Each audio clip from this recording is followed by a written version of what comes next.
I want to introduce Martin Sanchez, the Consul General of Venezuela here in Chicago. He's also a member of the National Association of Alternative Media and is the editor of VenezuelaAnalysis.org, one of the best websites where you can actually find out what's really happening in Venezuela. Martin.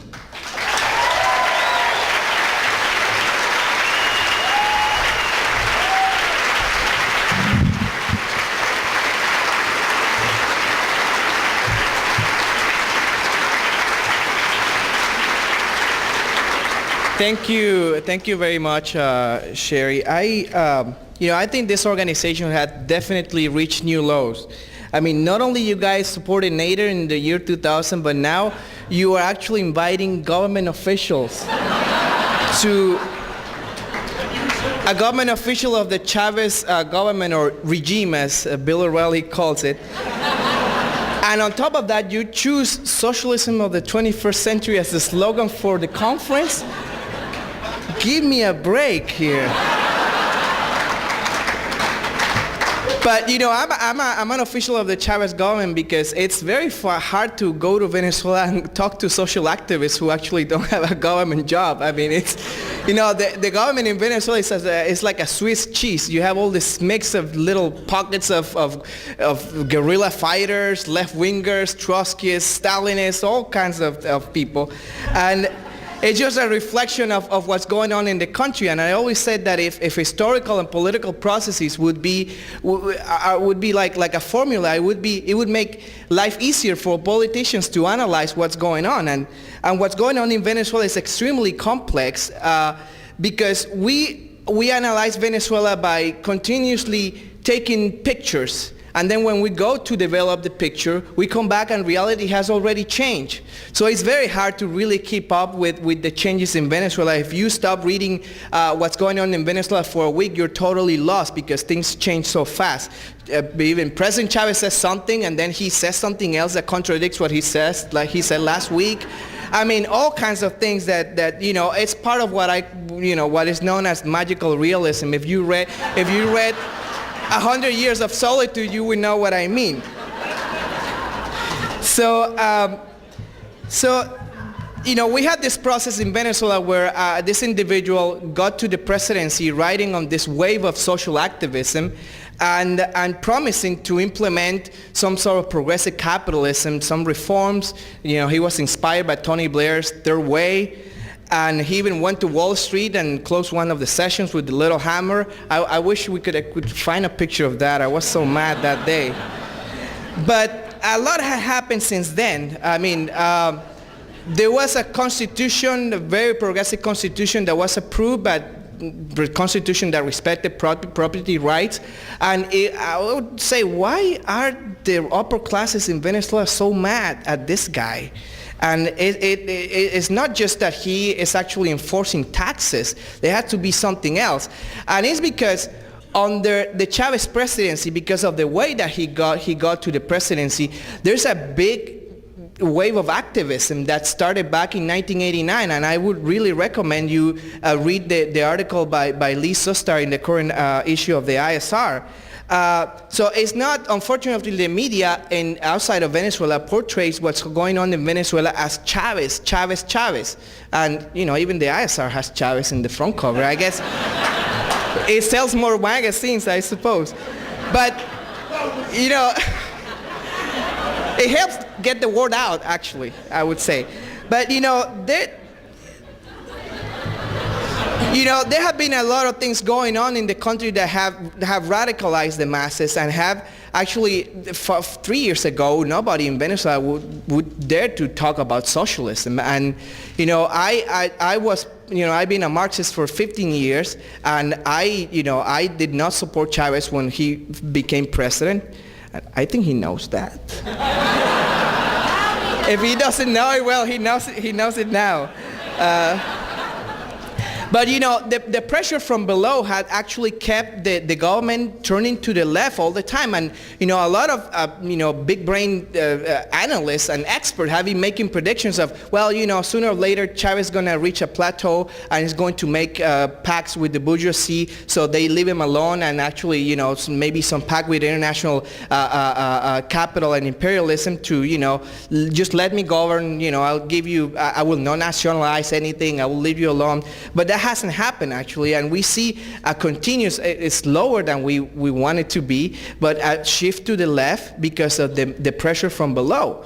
We have seen mass mobilizations of people. We have seen social programs implemented that have reduced poverty from 55% to 34% today. We have seen access to university education being democratized, and now poor people and dark-skinned people can actually get to go to college. We have seen doctors being available 24 hours a day in poor neighborhoods all over Venezuela. Illiteracy was eradicated in the country. Unemployment went from 20% in 2003 to 9% today.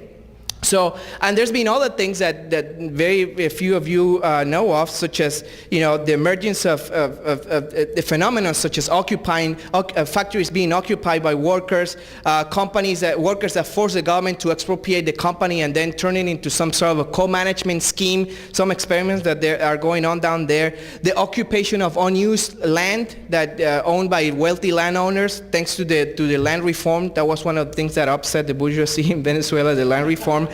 The creation of the National Workers Union, the UNT, as a left-wing alternative to the bureaucratic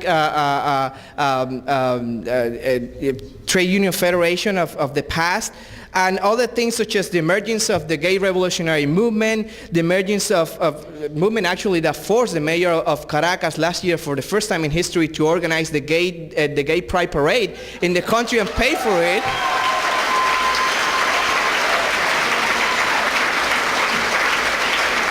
The emergence of a movement for the rights for abortion rights in a very conservative, macho-dominated country, the emergence of the Afro-Venezuela network that I'm also part of, and other things that we would never imagine that would be being created in Venezuela. So we've seen phenomena such as Chavez winning the recall referendum, the only country in the Americas where you can recall elected officials if you don't like them. And he also won the elections last December against an opposition that is not only financed by local capital in Venezuela, but also by international allies and by the U.S. government, through the National Endowment for Democracy, that keep pouring millions and millions of dollars to political groups in Venezuela that oppose the government. Imagine the government of Iran financing the ISO. I think that would raise a lot of questions here. But you see what happened 2 years ago at the World Social Forum in Porto Alegre explains why the NED is pouring even more millions of dollars every year to opposition groups in Venezuela. Because that's where Chavez came up with this proposal of building a socialism of the 21st century, which not even him knew or knows right now, I think, what that means. And that's good, because we don't want socialism by decree. That would be, I would resign immediately.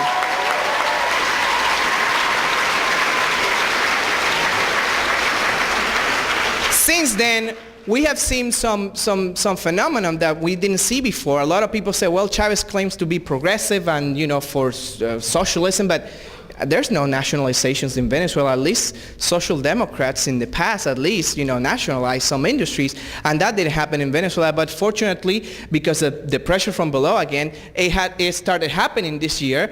This year, they nationalized the telephone company, the telecommunications company in Venezuela, taking the monopoly of communications in Venezuela away from Verizon in the country.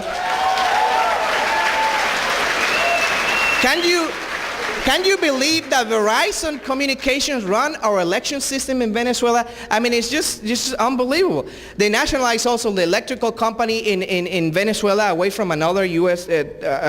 company called AES. There's been the emergence of phenomena such as the creation of the communal council, which I think holds the best hope for those who want to see this confrontation that's going on right now, because there's a state from above with a leader that make decisions that sometimes people don't agree with, and a big bureaucracy in the state that a lot of people hate. I guess a majority of governors and mayors. Actually, there's a recall referendum this year, and a lot of pro-Chavez mayors and governors are going to be recalled. So there's discontent among the people because of inefficiency in the state. But we see the emergence of these communal councils, which are bodies of up to 400 neighbors in each neighborhood that have the autonomy to execute projects in their own neighborhood. We have cities in Venezuela in which 100% of the budget is handled by these communities. The mayor office doesn't handle a single penny of the money in the city, and whenever they want to build a school or a hospital, they had to sit down with the community councils, and the community councils are the ones that decide where the hospital should be built, or if a hospital is not needed, and instead they will build a sport complex or whatever. So we see, because of this type of phenomenon, we see a recurrent episodes of confrontation with international forces. And bear with me, I'm a diplomat here, and there's some language that I cannot use. So I think I leave it to your imagination what I mean by all this. But right now we're experiencing what we call a soft coup. It's not a coup d'etat. It would be, very bad to invade the country and create this unrest in Latin America. So they have chosen the path of a soft coup. Destabilize the government, create some artificial sense of uncertainty in the country and destabilization. And you might have heard recently about a TV station whose broadcasting license was not renewed, a very right-wing station. That's even worse than Fox News, because at least Fox News, I've seen some people that I saw in the rally factor. I mean, at least they had the decency of inviting, pretending they're neutral. But in Venezuela, this TV station doesn't even allow any pro-Chavez people to be there. Not only pro-Chavez people, but even dark-skinned people. You watch the Venezuelan soap operas, and black people are either servants or criminals or, in bad roles. So this station, this license expired, and it was not renewed, and now they have launched this international campaign claiming that Chavez is violating freedom of speech. And sadly, the campaign has been so bad that you have progressives who claim to support Chavez and say, well, this is where I draw the line. Chavez closed a TV station. I'm for free speech. This is where, I'm getting out of the Chavez, of supporting Venezuela, because this is it for me. But, it's based on false claims. And the station was not shut down. They're operating, they're filming the soap operas. They have all their workers. They're going to go on cable or DirecTV. But somehow, in the international media, all you hear is the shutting down of the TV station. So this is where solidarity comes in, to wrap up here. We have, we really need, and I asked John Pilger today, what do you do in order to counteract this campaign? I mean, I have created some alternative media channels that reach 30,000 people every day, that you have, even the office of some congressmen here have, materials that I have written, I mean, some effort, but it's not enough. I mean, we're confronting international media, international capital that are extremely difficult to confront. So this is where solidarity comes in. I encourage people I have video documentaries. You can write to my office. I'll send them to you for free. If you want to organize forums around Venezuela, around worker-occupied factories in Venezuela, around the women's movement, the fight for abortion rights, and so on.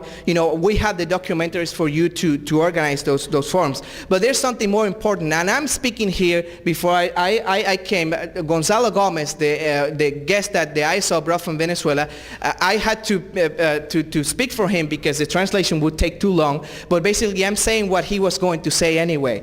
And one of the things that he emphasized the most was on the issue of this small factory in Venezuela. Actually, it's not small. It's the second largest manufacturer of bathroom products, of ceramic products, bathtubs, and so on in Venezuela. A company has been occupied by these workers for 8 months. They're demanding the government to expropriate it and give it to them so they can run it. But they're running it right now. They're making heroic efforts to keep production going. But this company requires international solidarity in a similar way that was done with Argentina when the Occupy factory in Argentina, the process started taking place. So, this is some ideas that people here have in order to engage in solidarity campaigns with Venezuela. The workers in Sanitarios Maracay, which is the name of the factory, they need help. They need people who can help them market their products, technicians, accountants, a lot of people who can really, make a difference. So I encourage people to not wait until Blackwater is hired to participate in an invasion of Venezuela, because it will be too late. That's not the time to go on the street and protest to avoid an invasion and help the Venezuelan workers continue the struggle that we don't know where it's going to end. And as I said, there's this confrontation, there's attempts from above to trying to impose some visions or in spite of their best efforts, to impose some ways of doing things. But from below, there's a movement being developed actually that brought us where we are here, that demands your solidarity, whatever your opinion of the Venezuelan government is. So thank you very much.